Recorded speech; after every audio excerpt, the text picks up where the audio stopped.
Bom dia a todos, somos alunos do curso de Engenharia Agrícola do campus Tomiaçu. Iremos fazer uma apresentação da disciplina Secagem e Beneficiamento de Produtos Agrícolas, que tem como docente Dr. Arlindo Antunes, e o tema que iremos apresentar é dimensionamento de secadores para produtos agrícolas, análise de parâmetros operacionais e impacto na eficiência energética. O grupo é composto por Benedito Braz, Bruno Loredo, Cláudio William, Elane Maciel e Sheila Pantoja. Aqui é nosso sumário, mostrando os tópicos que iremos falar ao decorrer da nossa apresentação, que é a importância da secagem para a conservação dos produtos agrícolas, principais tipos de secadores utilizados na agricultura, fundamentos da transferência de calor e massa na secagem, dimensionamento de secadores para produtos agrícolas, análise de parâmetros operacionais e impacto na eficiência energética e a conclusão. Bom, para iniciar, irei falar sobre a importância da secagem para a conservação dos produtos agrícolas. Qual é a importância do processo de secagem, da secagem e dos secadores? Bom, a secagem é uma das etapas do pré-processamento dos produtos agrícolas, que tem por finalidade retirar parte da água neles contida. É definida como um processo simultâneo de transferência de calor e massa entre o produto e o ar de secagem.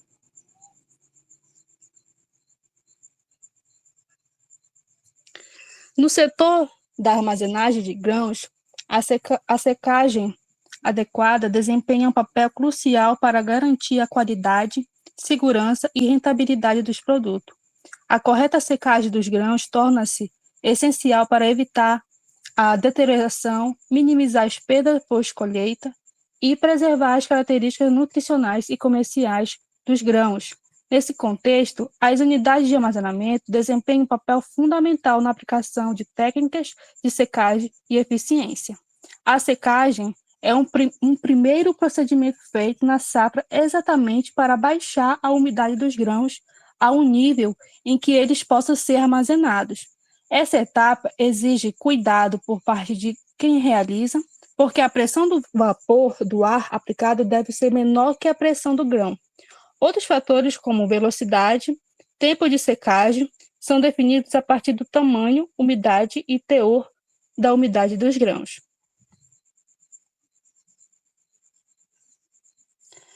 Uma das etapas pós-colheita mais conhecida dos produtores rurais é a secagem de grãos, processo que ocorre antes da armazenagem. Ela é essencial para evitar perdas e conservar por tempo prolongado a safra recém-finalizada. Uma pesquisa postada no canal Rural, essa pesquisa mostra que 10% dos grãos que vão para os armazéns no Brasil são perdidos por conta da contaminação química, físicas e biológica. Nesse contexto, a secagem se torna ainda mais relevante, já que controla a umidade dos produtos, evitando a proliferação de pragas, por exemplo.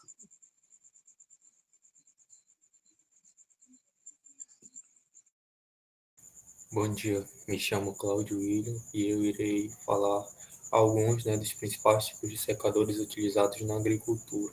Bom, trouxe uma pequena introdução aqui para a gente abordar acerca do assunto. Os secadores são equipamentos essenciais na agricultura para reduzir a umidade dos grãos, como a colega falou anteriormente, sementes e outros produtos agrícolas, garantindo melhor conservação e qualidade. A secagem de grãos e sementes é essencial para o armazenamento e a qualidade dos produtos. Apesar, das vantagens, a dependência das condições climáticas e do menor controle de temperaturas, elas podem ser algumas desvantagens, como por exemplo em Minas Gerais, o uso de secador solar reduziu o custo de secagem até 30%. Pode passar.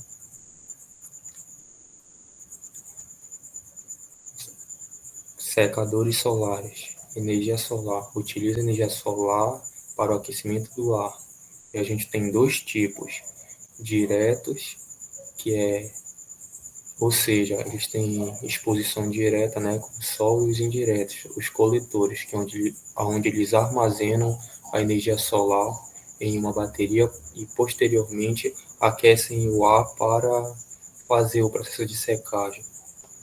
Bom, algumas vantagens desses tipos de secadores solares incluem o baixo custo, sustentabilidade e fácil manutenção. E em contrapartida, algumas desvantagens, né? Eles dependem inteiramente do clima. Então, se tiver um clima chuvoso, não vai ter a utilização da energia solar e prejudicando assim, né, o tempo de secagem.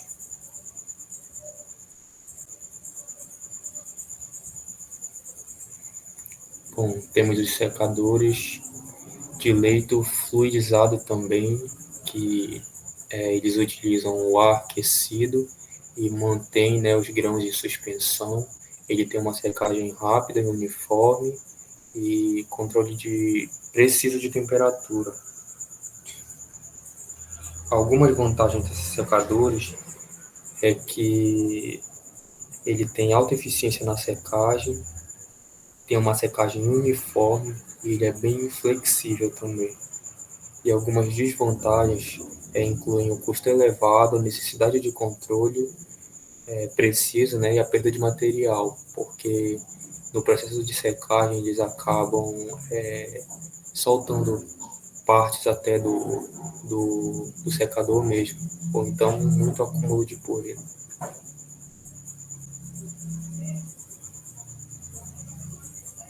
A gente também tem os secadores de fluxo contínuo, que eles utilizam, né, o movimento contínuo, movendo esses grãos continuamente. Eles têm uma alta capacidade, ou seja, eles são ideais para grandes volumes.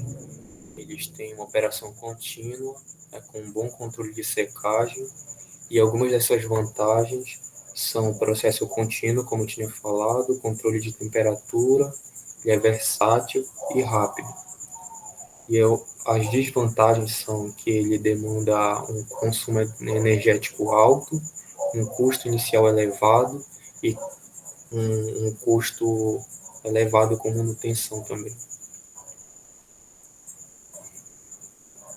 Aqui, só um comparativo de custos, né? A gente tem os tipos de secadores que eu acabei de falar, temos o custo inicial, operacional, a capacidade, eficiência energética e uniformidade.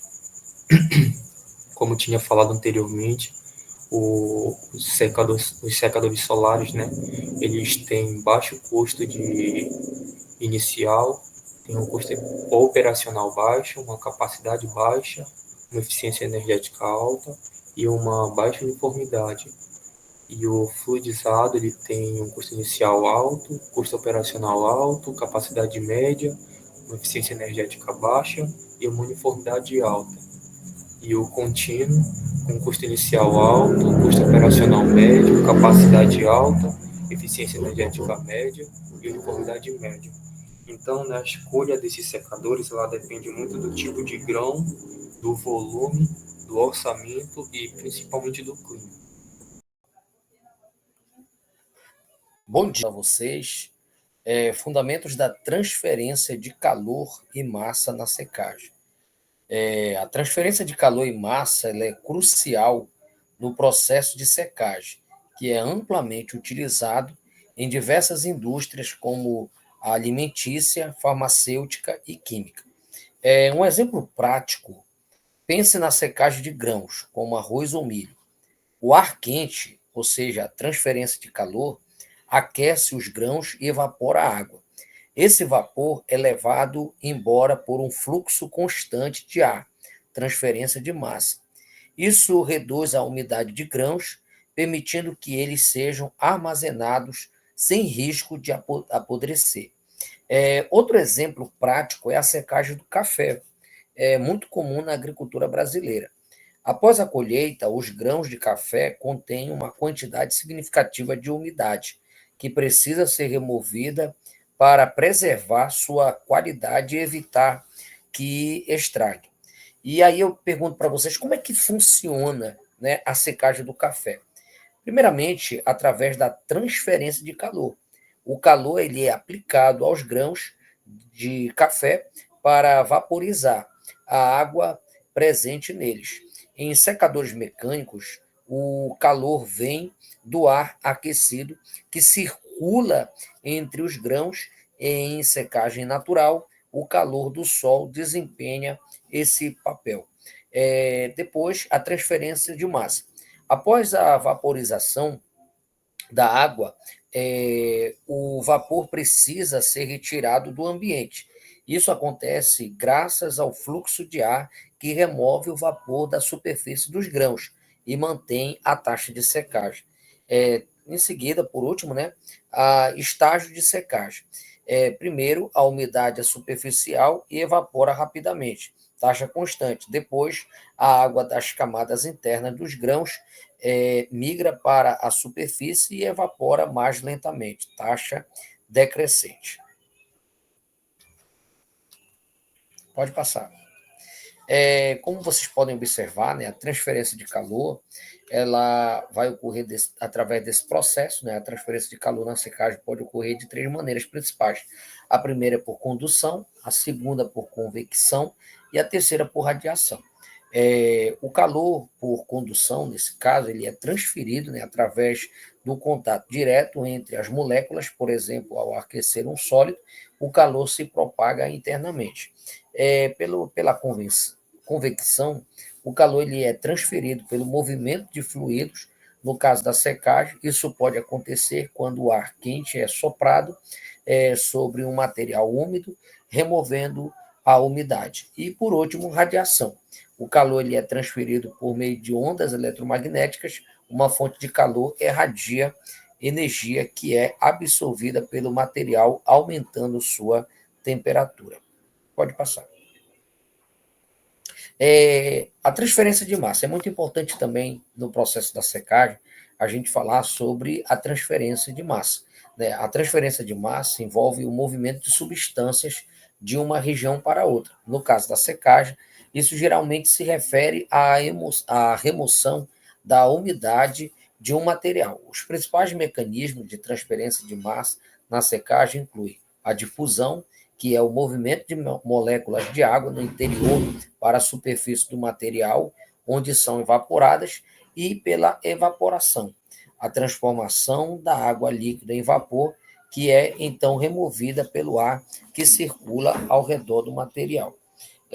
Pois bem, né, esses são os dois, vamos dizer assim, que os dois principais mecanismos, né, de transferência de massa, né, que é justamente a difusão e a evaporação.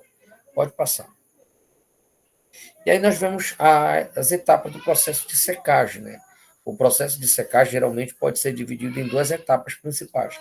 O primeiro é pelo período de taxa constante. Nesta fase, a taxa de secagem ela é constante e controlada pela transferência de calor e massa na superfície do material. E o período de taxa decrescente, nesta fase, a taxa de secagem diminui à medida que a umidade restante se torna mais difícil de remover, sendo controlada pela difusão interna da umidade para a superfície. Um exemplo prático, né? Imagine algumas fatias de manga, por exemplo. Né? A temperatura e umidade do ar, o ar quente, em torno de 50 a 60 graus centígrados, ele é seco, ele ajuda a remover a água sem cozinhar a fruta. Também, através da velocidade do ar, um ventilador direciona o vapor para longe das fatias, mantendo o processo rápido e uniforme. E a propriedade de material, né? A doçura da manga significa que parte da água está presa aos açúcares, o que exige mais tempo na secagem. Além disso, fatias finas, secas mais rapidamente, que com pedaços grossos, né? Então, vocês podem ver que essas são as etapas, né, da secagem. A secagem ela é muito importante porque ela vai eliminar completamente a umidade que se encontra ali no interior, seja do grão, seja da fruta, né, e vai também conservar, né, vai conservar tanto o grão quanto a fruta, não vai deixar com que aquilo venha se estragar e também não vai deixar que aquilo venha trazer prejuízo, né, para quem manipula ou para quem está ali esperando, né, um resultado bom, resultado positivo.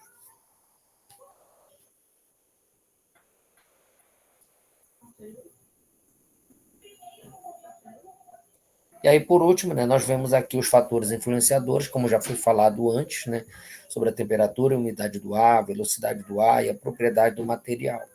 E foi até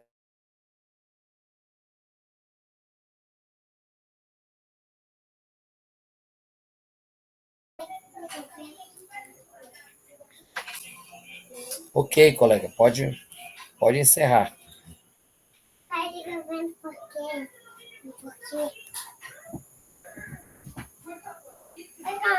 Bruno, tu vai editar, né? Vou.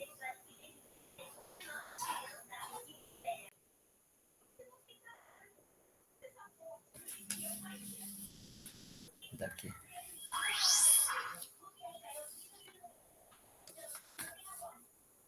Já?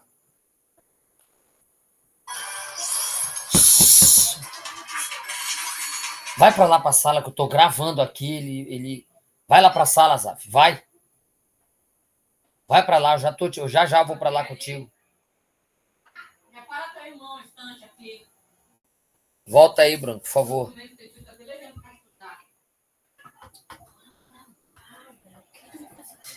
Volta, mano. Volta aí. Vai, vou gravar de novo. Vai.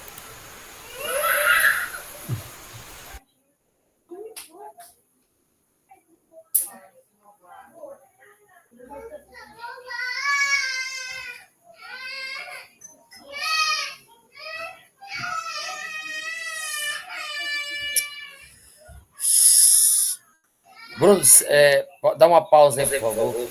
Espera aí, eu vou pausar.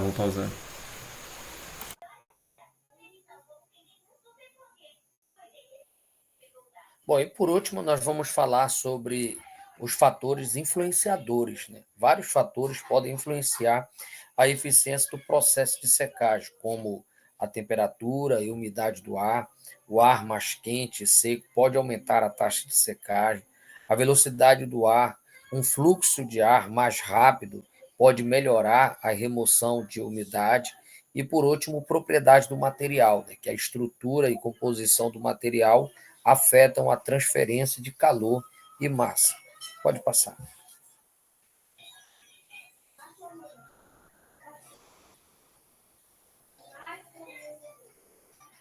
E aí nós temos aqui um exemplo, né, comum de cultura que passa pelo processo de secagem, é o milho. Né? Aqui está como a secagem do milho acontece. Primeiro, né, é feita a colheita, o milho ele é colhido quando a umidade dos grãos está entre 20% a 30%. Em seguida, é feita a pré-secagem. O milho pode passar por uma fase de pré-secagem ao ar livre para reduzir parcialmente a umidade. E, terceiro, a secagem artificial. O milho é levado a secadores onde é exposto a ar quente, geralmente entre 35 a 45 graus centígrados. Durante este processo, o calor transfere-se para os grãos, promovendo a evaporação da água e, por último, a transferência de massa. A umidade interna dos grãos se desloca para a superfície e é removida pelo fluxo de ar quente. Outro exemplo prático que nós podemos aqui citar, imagine a secagem de fatias de manga. Né? A temperatura e umidade do ar, o ar quente em torno de 50 a 60 graus e seco ajuda a remover a água sem cozinhar a fruta. A velocidade do ar, o ventilador direciona o vapor para longe das fatias, mantendo o processo rápido e uniforme. E, por último, a propriedade do material. A doçura da manga significa que parte da água está presa aos açúcares, o que exige mais tempo de secagem. Além disso, fatias finas secas mais rapidamente que pedaços grossos. Ou seja, esses fundamentos de secagem, eles servem justamente para a gente entender como o processo de secagem ele é feito. É muito importante, né, a secagem, porque ela vai ali prolongar, vamos dizer assim, seja o tempo de vida do grão ou até mesmo o tempo de vida do fruto, né, e fazer com que estes não venham se estragar, né, ou seja, vai se conservar ali para em seguida ser consumido. Então, essa é a minha parte, tá, que fala sobre os fundamentos. Acredito que vocês conseguiram entender. Bom dia. Irei falar um pouquinho sobre o dimensionamento de secadores para produtos agrícolas, onde a gente sabe que a secagem desempenha um papel crucial na preservação de produtos agrícolas, evitando perdas pós-colheitas e garantindo a qualidade dos alimentos. E pode passar, Bruno. E alguns fatores cruciais no dimensionamento de secadores a umidade, onde a taxa de umidade inicial e final do produto é fundamental para escolher o dimensionamento do secador, pois afetam a qualidade e a quantidade dos produtos. O segundo fator é a vazão de ar necessária e a temperatura do ar de secagem, que influenciam diretamente a eficiência do processo. O terceiro fator são as propriedades físicas do produto, como tamanho, forma e densidade, que afeta a taxa de secagem e a escolha do secador. E o quarto fator é a capacidade de produção desejada, que determina o tamanho e o tipo de secador a ser utilizado. Pode passar, Bruno. E alguns cálculos fundamentais para o dimensionamento é calcular a umidade em base úmida e base seca, que é essencial para determinar a quantidade de água a ser removida, e a vazão de ar necessária, que pode ser calculada com a fórmula onde a capacidade de secagem do equipamento igual a massa do produto a ser seco, vezes o calor específico do produto, vezes a variação de temperatura entre o produto úmido e o produto seco, vezes dividido pela pressão da operação do secador, vezes a variação de entalpia do produto durante o processo de secagem. E a psicometria é crucial também para determinar a entalpia do ar, permitindo um cálculo preciso da energia necessária para a secagem. Pode passar, Bruno. E tempo e energia também é essencial para o dimensionamento, onde o tempo de secagem é influenciado pela temperatura, umidade e tipo de secador. A energia também é necessária, calculada, né, por essa equação de calor latente de vaporização, e a eficiência energética do secador, que é a relação entre a energia utilizada e a quantidade de água removida. Bom dia, me chamo Bruno Loredo e vou estar falando sobre análise de parâmetros operacionais e seus impactos na eficiência energética de secadores agrícolas. Bom, o processo de secagem é uma etapa fundamental na conservação de produtos agrícolas. No entanto, ele pode gerar um elevado consumo de energia, tornando-se aí um dos pontos mais custosos da pós-colheita. E em virtude disso, a busca por eficiência energética nesse processo é essencial para reduzir custos e preservar a qualidade do produto. Mas antes da gente entender o contexto atrelado à eficiência energética, a gente vai primeiro entender como os parâmetros operacionais eles interferem nesse processo e de que maneira a gente pode tornar mais eficiente e sustentável. Bom, primeiramente surge uma pergunta, né? Quais são esses parâmetros, né? Bom, os parâmetros eles são variáveis que controlam o processo de secagem e influenciam diretamente o consumo de energia e a qualidade final do produto. Entre os principais que eu trouxe para destacar, temperatura, umidade, velocidade, tempo de secagem e a carga do produto dentro do secador. Todos esses parâmetros, né, voltado à importância deles, se não for bem ajustados, todos eles, podem ocasionar desperdício de energia, aumento de riscos e até perda de qualidade do produto. Primeiro a destacar que eu trago a temperatura do ar de secagem. É o principal fator que influencia a taxa de evaporação de água no produto. Ela precisa ser bem controlada, porque temperaturas muito altas aceleram a secagem, mas pode prejudicar a qualidade dos grãos, vai afetar aspectos aí como cor, textura, valor nutricional.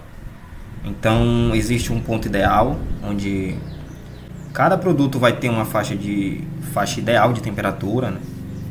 E que acima desse ponto, ou passando dele, o risco de danos aumenta e abaixo a secagem vai ficar lenta e ineficiente.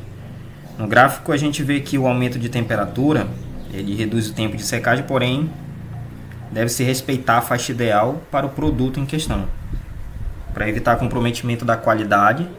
E essa qualidade, essa escolha no caso, depende do tipo de produto que está sendo seco. Então temperaturas muito altas aí podem causar perda de qualidade, ou seja, grãos podem sofrer fissuras, afetando seu valor comercial, danos nutricionais, os produtos agrícolas podem perder propriedades essenciais aí, desperdício de energia, né, atrelado à eficiência energética. Se o processo não for bem regulado, né, o consumo é excessivo, sem benefício nenhum. Então a gente pode observar que em um determinado ponto, o aumento excessivo da temperatura ele não traz mais benefícios, apenas maior gasto energético. Então, uma coisa já citada pelo colega anteriormente, né, falando sobre a temperatura do ar, correlacionando a temperatura do ar, por exemplo. Se ela for muito baixa, o processo de secagem, além de ficar mais lento, ele pode favorecer o crescimento de micro-organismos indesejáveis no produto, ou seja, fungos, pragas até. Por isso, cada tipo de produto ele vai ter uma faixa ideal de temperatura para se seguir, tá? Onde vai se equilibrar a eficiência energética e a preservação da qualidade. Umidade relativa e velocidade do ar são outros dois pontos essenciais aí na secagem. A umidade relativa ela está relacionada à capacidade do ar de absorver água, onde se o ar já estiver muito úmido dentro do secador, ele vai ter dificuldade em remover a umidade do produto, tornando a secagem ineficiente. Isso significa que, por exemplo, em regiões muito úmidas, o processo pode exigir maior gasto energético.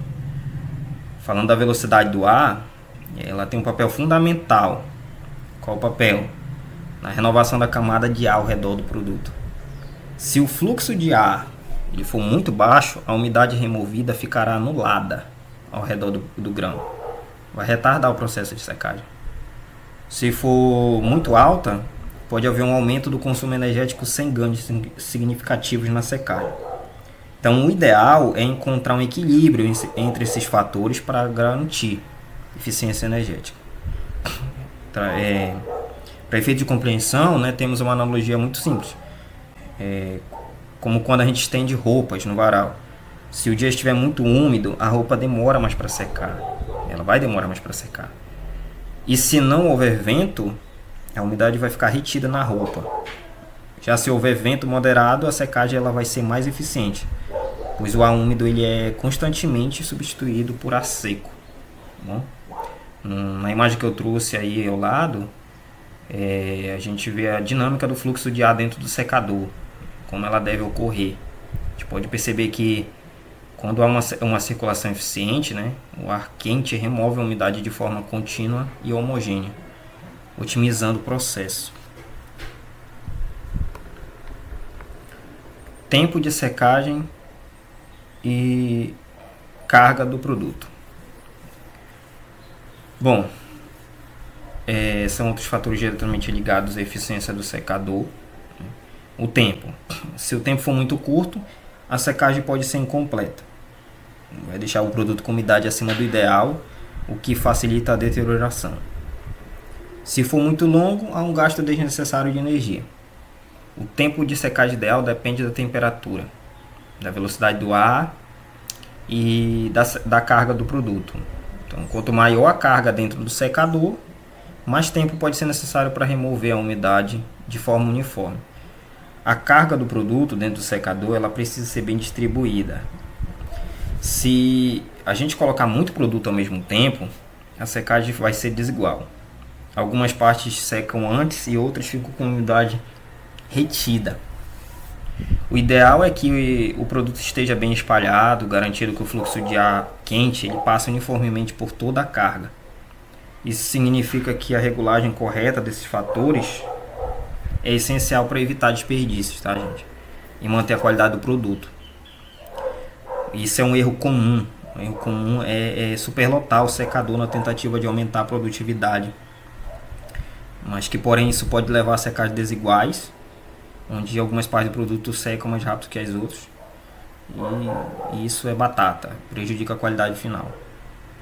Como a gente pode ver na imagem, né, secadores com distribuição inadequada de carga, eles podem apresentar variações no tempo de secagem entre diferentes partes do produto, o que compromete a eficiência do processo. Então há um nível a respeitar de carga dentro do secador que deve ser levado em consideração para não se adquirir aí consequências à qualidade do produto final.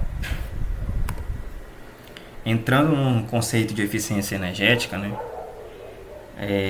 agora que a gente já entendeu os principais parâmetros operacionais da secagem, a gente tem que entender que a secagem ela é um dos processos que mais consome energia na pós-colheita, principalmente devido ao uso de calor e ventilação. O tipo de secador utilizado e o controle da temperatura, a velocidade do ar, a umidade do produto, elas influenciam diretamente no gasto energético. Então, por exemplo, secadores de leito fixo, eles podem consumir mais energia do que os secadores de fluxo contínuo. Porque são mais eficientes, né, para grandes volumes de produto. Vai conter também tecnologias mais avançadas como o uso de trocadores de calor e sensores automáticos que podem ajudar a reduzir o desperdício de energia e melhorar a eficiência do sistema. Então, a eficiência energética na secagem ela está relacionada à quantidade de energia utilizada para remover a umidade do produto com o menor desperdício possível. Os principais fatores que impactam essa eficiência é o isolamento térmico do secador, também reaproveitamento de calor, a automação do secador em si. Então, um isolamento térmico, né, um secador bem isolado, ele evita a perda de calor, garante que a energia gerada seja realmente utilizada para secagem e não dissipada no ambiente. Se conter bom reaproveitamento de calor, né, ter essa tecnologia aí que permite reutilizar o ar quente expelido do secador, reduzindo a necessidade de novas fontes de calor. Automação, se tiver empregado dessa tecnologia de automação, contendo sensores, controles automáticos aí que ajustam os parâmetros operacionais, mantém o sistema na configuração ideal, evita desperdício de energia. Então, equipamentos bem isolados e com reaproveitamento de calor conseguem economizar energia sem comprometer a qualidade do produto. O consumo energético, nesse sentido, ele impacta diretamente nos custos da produção e na viabilidade econômica da secagem. Falando um pouco sobre as estratégias para melhorar a eficiência energética, então destaco aqui 4 pontos. O uso de energia renovável, né? Por exemplo, o uso da biomassa e energia solar, né?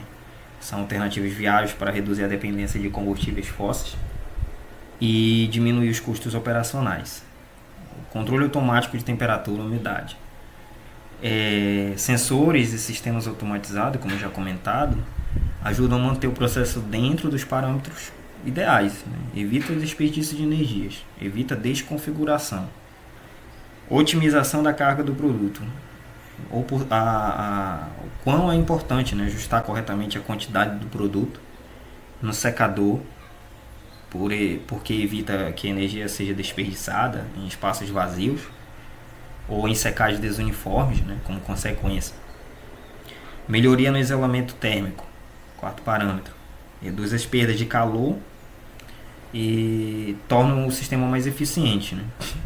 São todas estratégias fundamentais para tornar o processo mais sustentável e reduzir os custos de secagem, sem comprometer a qualidade do produto. Uso de fontes alternativas, né? Secadores movidos a biomassa, biogás e energia solar, né? Foi o que eu trouxe para destacar, né? Biomassa, né? São aí os resíduos agrícolas e florestais que podem ser usados como fonte de calor para o processo de secagem. Biogás, produzido a partir da decomposição de matéria orgânica, é uma alternativa eficiente e sustentável também. Energia solar, que pode ser aproveitada em sistemas de secagem direta ou híbrida, reduzindo significativamente o consumo de combustíveis fósseis, né? Dentro disso, a gente vai ter os 3 métodos principais de secagem, né? Cada um com vantagem e desvantagem. A natural, que utiliza o calor do sol e a circulação natural do ar, como já comentado pelo colega anteriormente. Tem baixo custo energético, mas é um processo lento e depende das condições climáticas. Essa é a sua maior desvantagem. Secagem artificial com ar quente é um método mais utilizado na agricultura, pois permite o controle, né, da temperatura e umidade, garantindo secagem mais rápidas. Só que como consequência, né, ou desvantagem, no entanto, o consumo energético pode ser alto demais, é elevado demais. E temos a secagem híbrida, combina secagem natural com artificial, reduzindo custos energéticos e com isso, né, encontra um equilíbrio eficiente, né, qualidade do produto e viabilidade econômica. A secagem híbrida, ela é a combinação, né, então ela permite economia de energia sem comprometer a eficiência, né. É muito utilizado hoje em dia, muitos produtores estão investindo em secagem híbrida como alternativa sustentável para reduzir os custos com energia. A gente entendeu-se então, né, ao longo da apresentação, a importância do dimensionamento correto dos secadores, né, controle dos parâmetros operacionais para melhorar essa eficiência energética, e entendeu-se que a secagem ela é essencial para a conservação dos produtos, mas ela pode ter um custo alto, custo energético elevado, se não for bem planejado. E ela ainda tem uns desafios aí para o futuro, desenvolver métodos cada vez mais eficientes, né, para reduzir esse impacto ambiental e os custos para os produtores, porque isso é um dos pontos mais olhados pelos produtores, seja ele pequeno ou grande. Então, assim, o setor agrícola ele pode continuar crescendo de forma sustentável, né, alienando o tradicional com o novo. Bom, essas são as nossas referências. Obrigado por acompanhar até aqui.